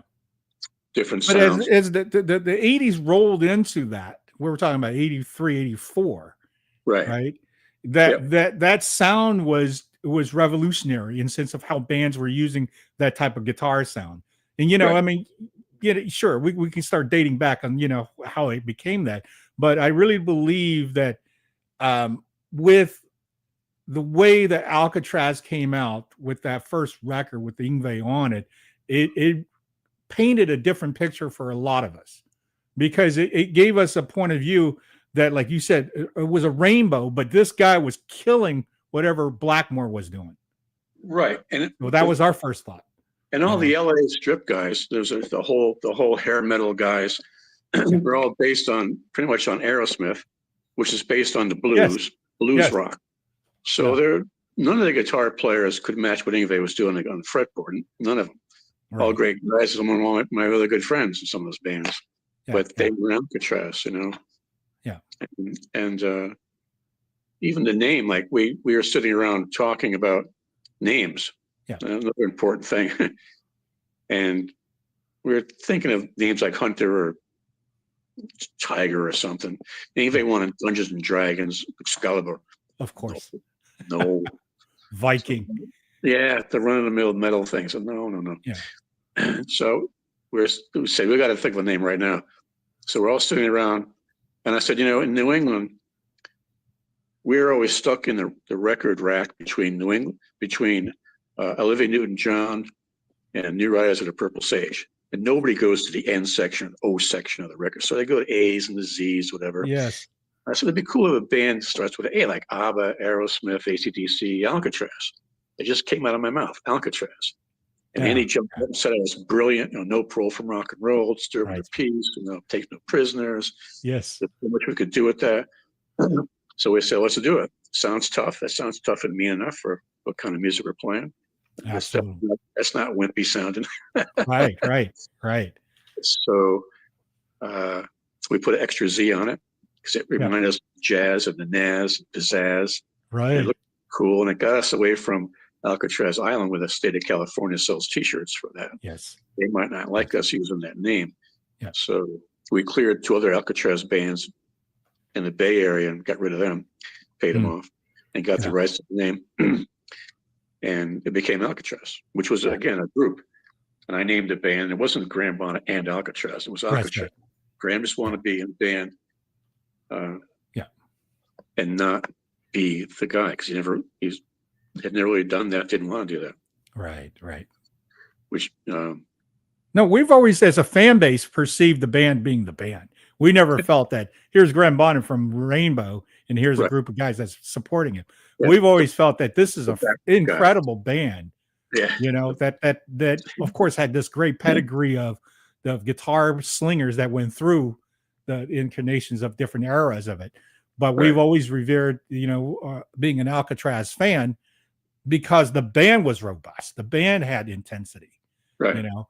But that's great that, you know, that how you guys kind of morphed and meld this chemistry together. Because, you know, singers can sometimes be just like, okay, you got to do a little bit more than just showing up here, pal.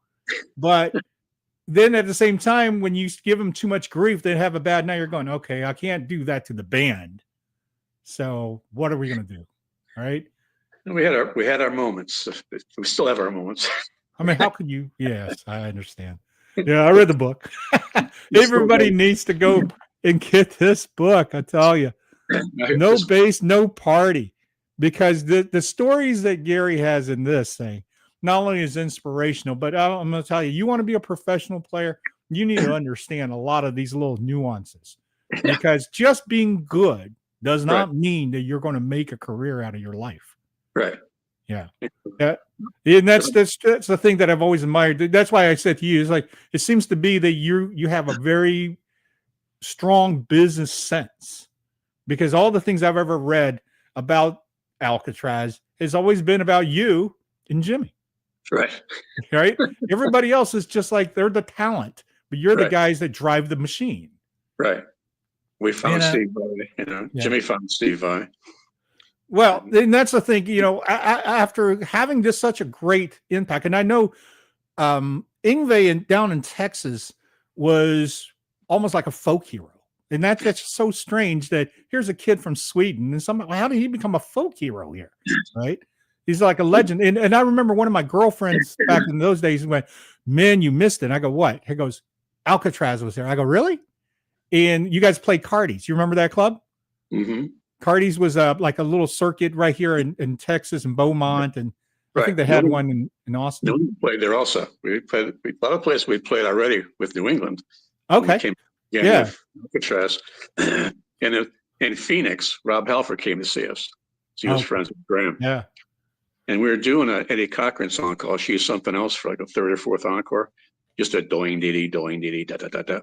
Yeah. Yeah. And Yngwie refused to play. He said, "That's not heavy metal. That sucks." Just play it. Shut up. It's just a fun song. End of the night. That's We did great. all big smoke and mirrors saying that we do. And he refused to play. And a big fight happened out in the parking lot. Yngwie got in a bus and with his anvil briefcase took a chunk out of the bus. And the bus driver was going to shoot him with his revolver. Yeah. Yeah. Wouldn't play the song. It's like it's a rock and roll song.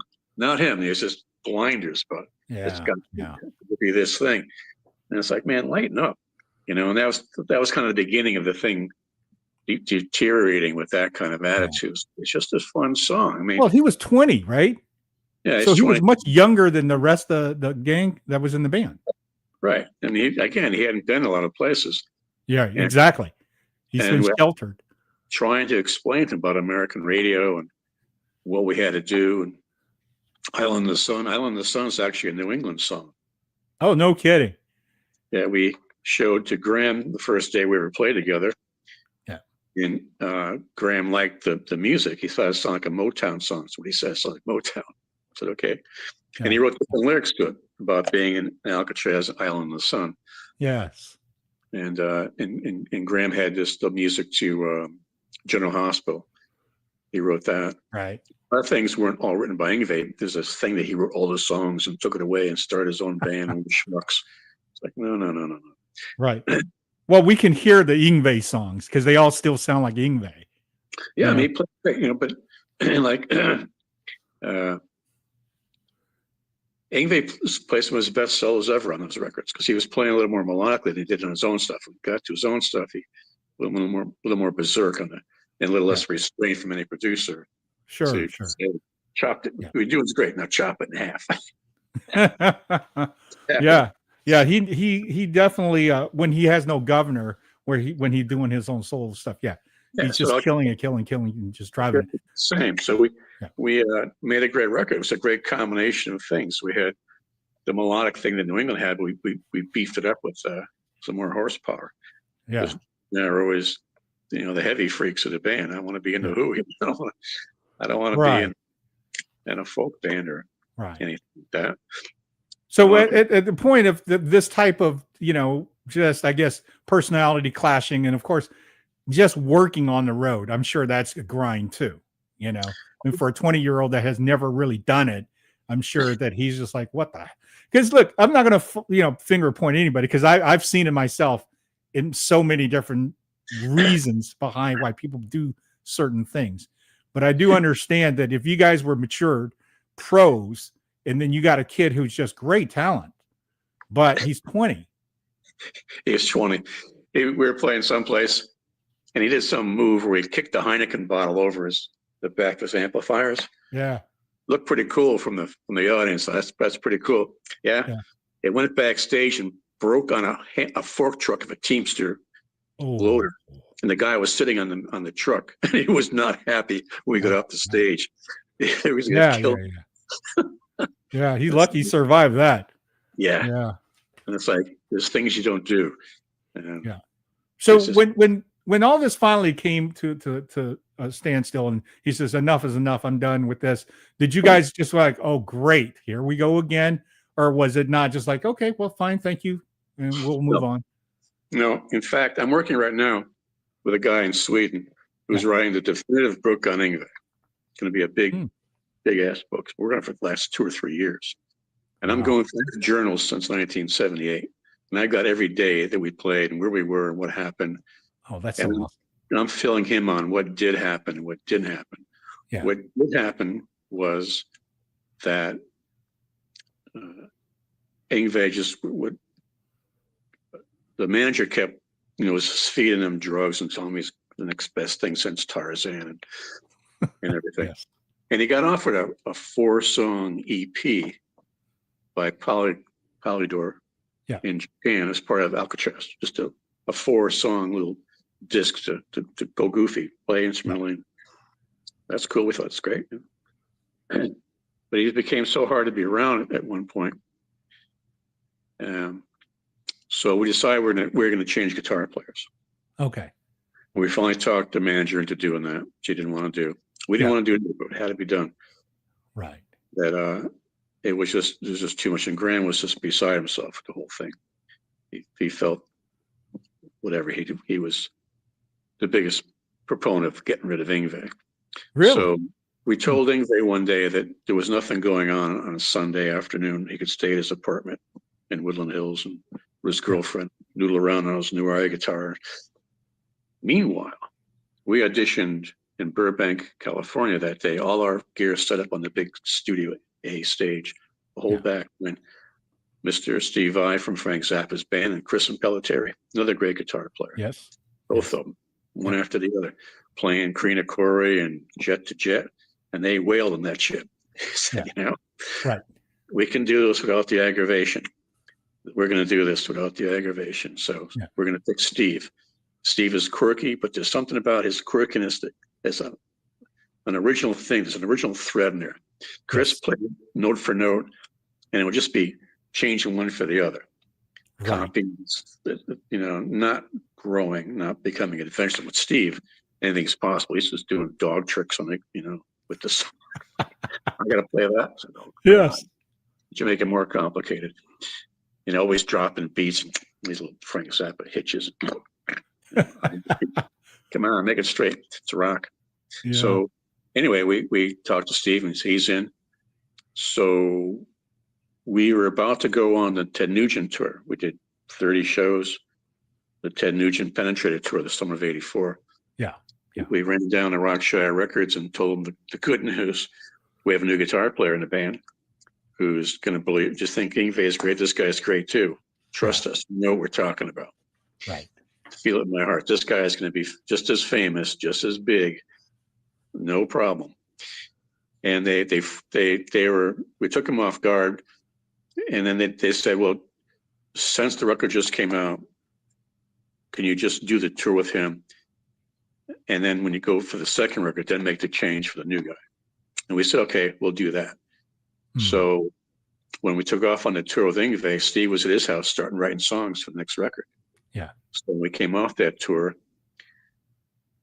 we were able to switch over to Capitol Records before Rockshire Records went down in flames for embezzlement. Yeah. And we already had half a dozen, 7 or 8 songs already done with Steve. Yeah. Before we even went to the studio for the second record. So we were loaded for bear. We didn't miss. So when you had Steve sitting at home doing this, was he already on the Alcatraz payroll?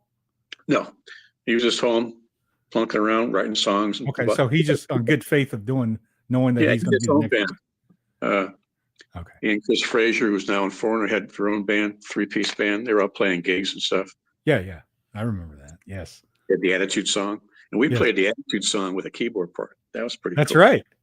Yeah. This is why I want to tell you that one of my moments of music experience that I tell this story to a lot of people. It was with Alcatraz when you guys came with Steve in Cardi's. Okay. And I remember reading that you said that tour was really a hardship tour. It seems like that there wasn't too much support on it. It was really hard to, get. Yeah. And I remember showing up at Cardi's that night and it was less than half. It was just, not the turnout that I remember Alcatraz was getting prior tours. But at the same time, all of us who showed up, I would say 85 to 90% were guitar players, all crammed on the Steve side stage. Yeah. You know, I'm sure you kind of saw quite a bit of that. Yeah. You guys right? Yeah. So I remember, of course, you guys playing the Attitude song. The first thing that came to my mind when you guys started off with that, I was like going, just how incredible is this band to be able to do Steve stuff and not even flinch. So, I mean, you earned a new level of respect from everybody in that room just because you guys were able to, kind of do a Steve-fi thing for a little bit, right? So we had the old songs and new songs, and yes, and it was a pretty good combination of things. That was fantastic. And Steve was wild on stage. He was jumping around and doing somersaults and all kinds of stuff. He brought out the choral sitar. I remember him doing the sitar bit, and he did the damn good riff as a part of his solo. Yeah. And I'm thinking to myself, wow, look at this guy. He's really really tried to break away from doing what Yngwie was doing with Alcatraz, right? And then, of course, years later, when I heard Damn Good, I'm like, I've already known this. He did this with Alcatraz, right? Yep. So, okay, so here's the moment of the story. Steve's up there doing his guitar solo, and I'm sure maybe you remember it, maybe you don't. He's playing his blue guitar that's made by Performance Guitar down the street in Yucca Street, right? Yep. And he starts his solo and he breaks a string. So he gives the audience look like, oh, well, the typical Steve thing. So he gets his second guitar and he puts it on. For whatever reason that night, within probably the next 30 seconds, he breaks a string on that guitar as well. So he looks at the rest of us standing there with this mouth open, like, what the hell is going on? Proceed to drop the bar until the string flops, right? Picks up the guitar and screams into the pickup. Ah! Clicks his hold button on his delay. So it goes into a loop. Now we got this on the N1. Right? And then he proceeds to orchestrate a guitar solo over that. Right. And we were sitting there just dumbfounded how a disaster moment for a guitar player could be. And he turns it into this incredible moment of music. That story I've told, I don't know how many times. And I remember one of the guys down here, I don't know if you know, there's a kid named Marzi who played with Phil and Samuel, I can't even pronounce his name, the singer from Pantera. Okay. Right. So there's, this little clique, like I said, bunch of guitar players. And he remembers it. John Ziegler, who played with Rick Springfield, he remembers it. We were all just dumbfounded how quickly he can think. Now, having being his bandmate, how much of the stuff you see behind the scenes in sense of the just not only talent, but just the creativity that motivates the entire band and goes, hey, let's do this. Because I know God Bless Video is one of my favorite songs. And that song sounds nothing like the first two records. Right. Yeah. And I've got a great God Bless Video story. Great.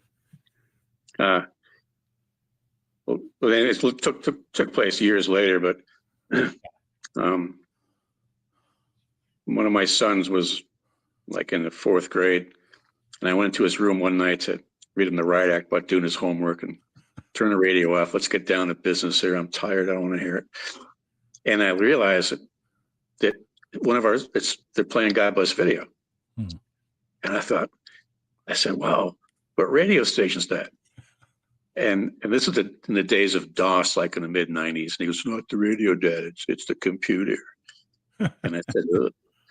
So it turns out that we're on the soundtrack to Grand Theft Auto 1. Yeah. God Bless Video. And the next day, him and all his little buddies, they used to fix their bicycles and stuff. And I was the guy that fixed all the bikes and the skateboards and the GoBots and the Zoids and zip them all back together again. You all know how it's going.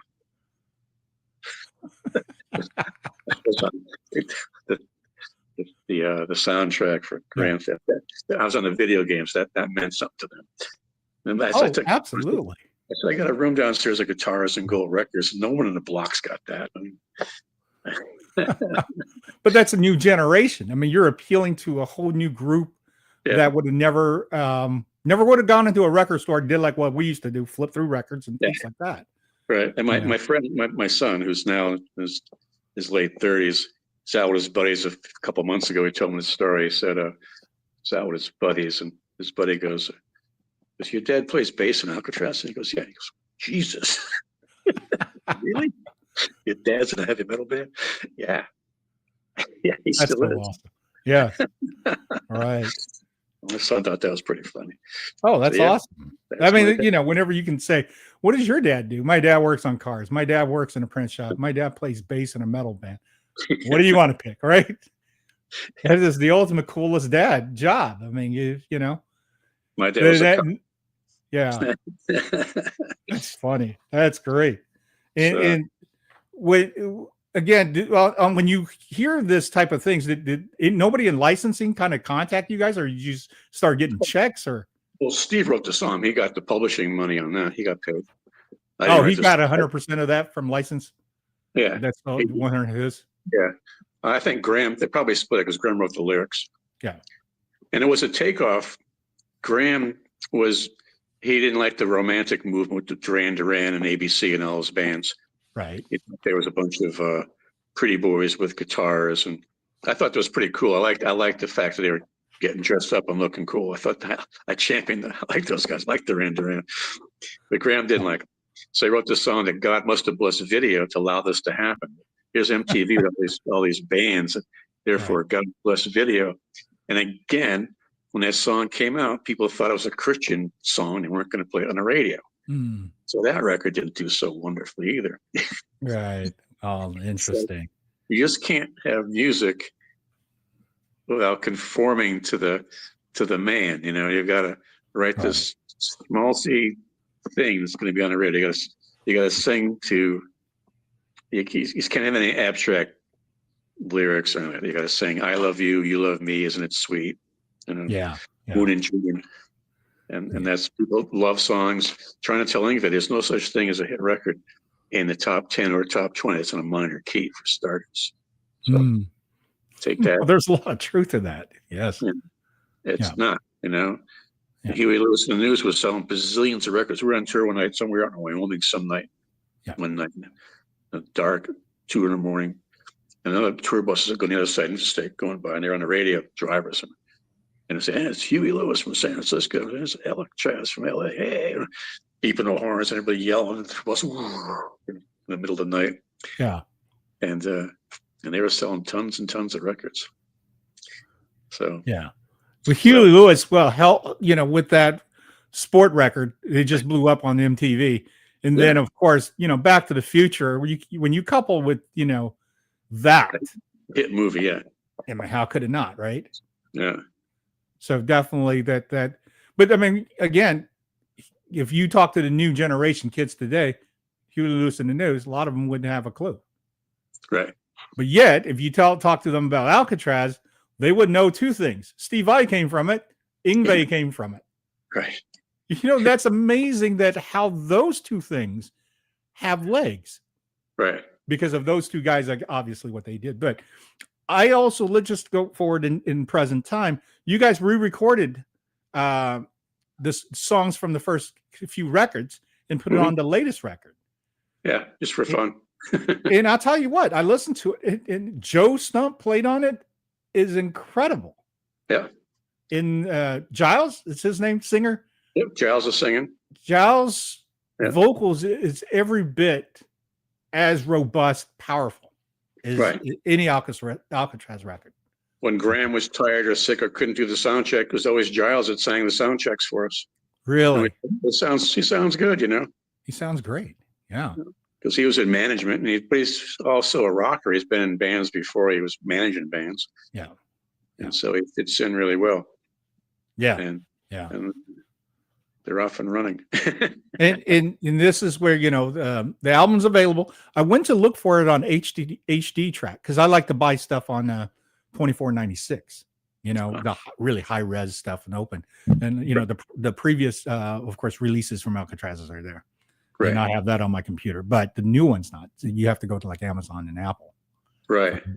Yeah. There's another album, All Night Long in Japan. It's got Graham singing on it. That we redid that as well. Mark Banquetry is playing drums and Graham singing it.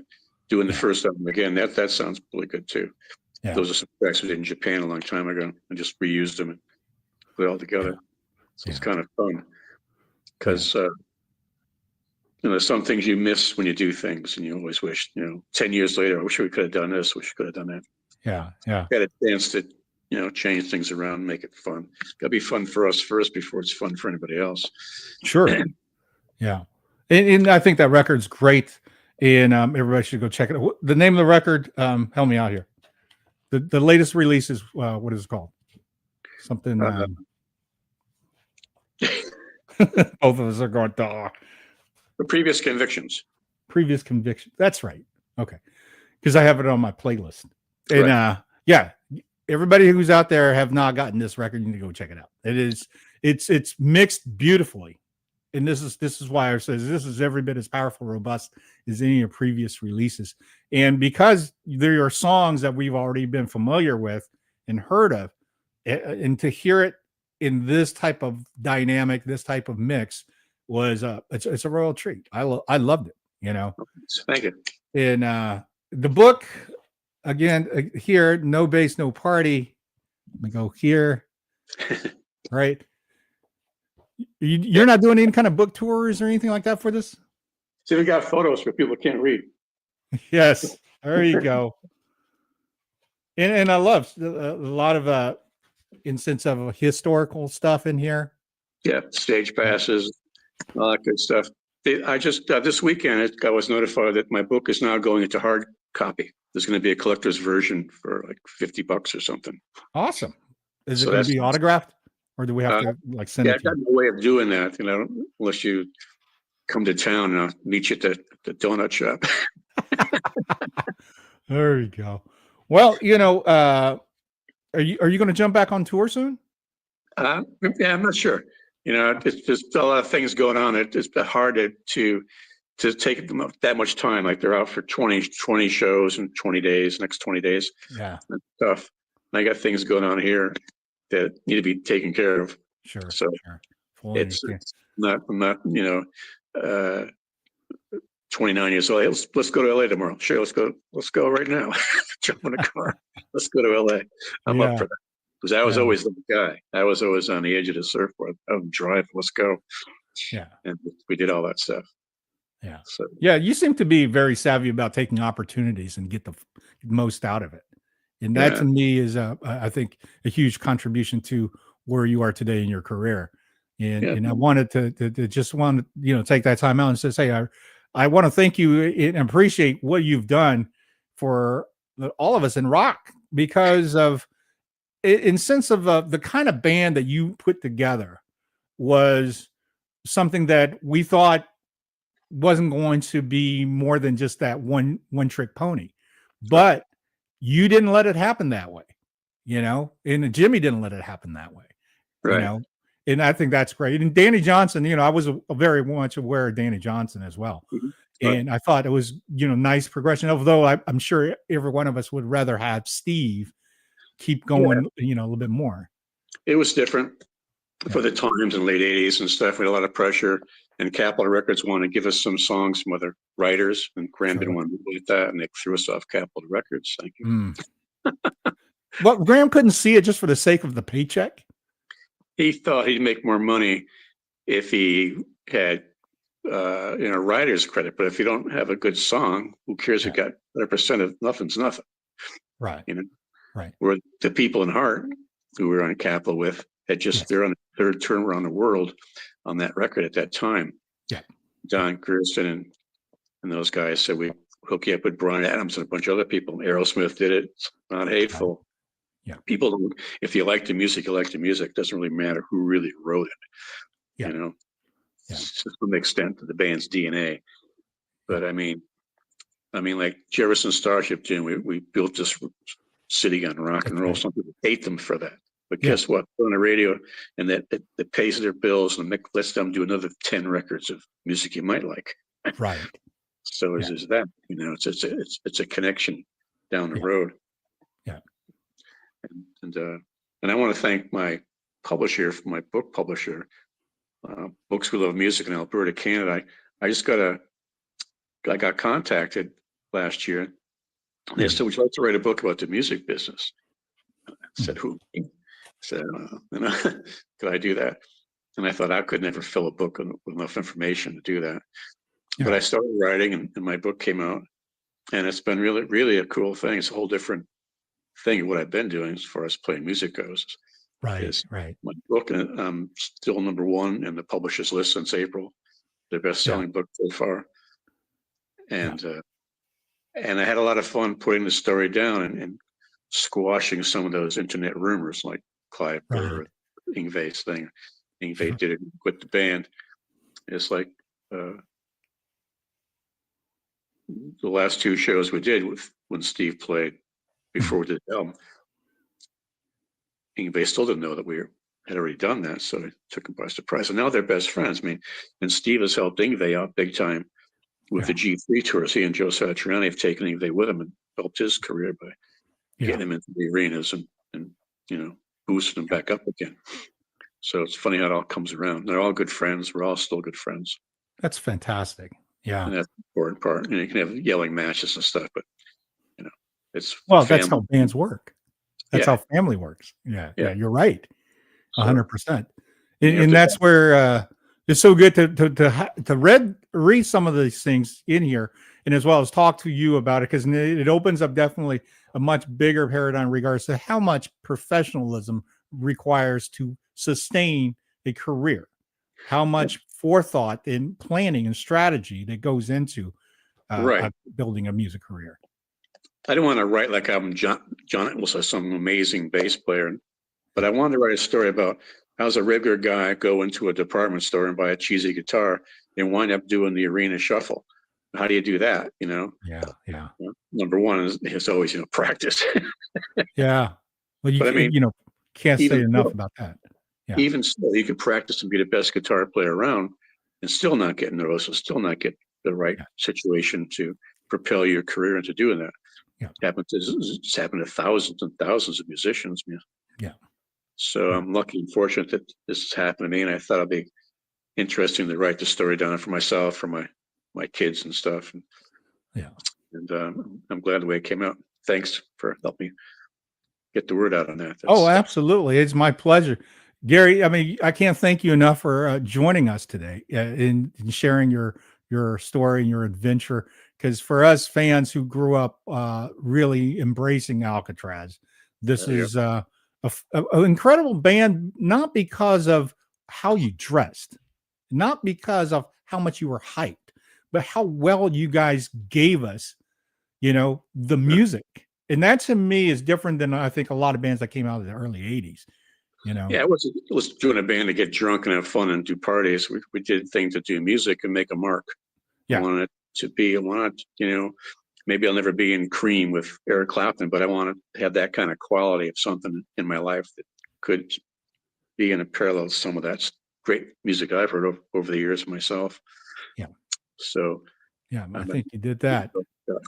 Yeah. And the whole thing about persistence. My book's about persistence and staying with it and not doubting yourself and dust yourself off and keep going. And that's the main gist of the whole thing. Oh, absolutely. As a matter of fact, that's why I think I resonated so much with your book as well, because I did my stint in Los Angeles and just beat that freaking strip to death, right? And what's funny is that the bachelor apartment on Woodman, 3301, I believe I lived there. There you go. I'm telling you, there's just so many little parallel things you kind of look at and goes, hey, wait a minute, I recognize this. Hey, wait a minute, I know that. Yeah. All those things. Gary, thank you again so much for joining us on the 13th Note Art of Mastery. You are truly master of your craft. And I hope all the folks out there who's into being a professional musician and wanting to be in the music business, take something away, take a nugget. I mean, it's hard work. It is part luck. It is parts timing. But the bottom line is it's about being a good human being in how you get along with others, how you network. Right. And there's no pro from rock and roll. There's no bass, no party. There you go. Thank you, Gary. I appreciate you. And this will stream on redpills.tv's on Sunday. Everybody who's on the live stream, I want to thank you so much for tuning in. And I want you to make sure you like and subscribe the channel and leave us a comment, say hi. Don't forget, this book, No Bass, No Party from Gary, is on Amazon. Get a copy of it. You'll love it.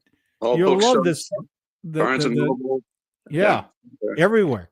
And then, of course, the new record, get that. That is, I think, if you're an old diehard Alcatraz fan, you'd be really impressed in regards to how re-recording this gave it new life and new heaviness to it. Previous Convictions on Brave World Records. There you go. Thank you, Gary. If you want to hang tight, let me just sign off, and everybody, we'll see you next time on the 13th Note Art of Mastery.